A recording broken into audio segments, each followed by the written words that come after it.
بھلا یہ قرآن میں غور کیوں نہیں کرتے؟ اگر یہ اللہ کے سوا کسی اور کا کلام ہوتا تو اس میں وہ بہت سا اختلاف پاتے، اور جب ان کے پاس امن یا خوف کی کوئی خبر پہنچتی ہے تو اسے مشہور کر دیتی ہیں، حالانکہ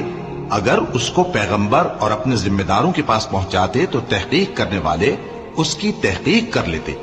اور اگر تم پر اللہ کا فضل اور اس کی مہربانی نہ ہوتی تو چند آدمیوں کے سوا تم سب شیطان کے پیرو ہو جاتے۔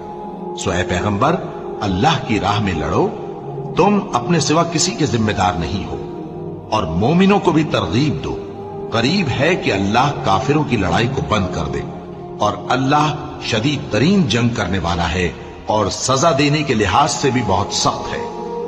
جو شخص نیک بات کی سفارش کرے تو اس کو اس کے ثواب میں سے حصہ ملے گا، اور جو بری بات کی سفارش کرے اس کو اس کے عذاب میں سے حصہ ملے گا، اور اللہ ہر چیز پر قدرت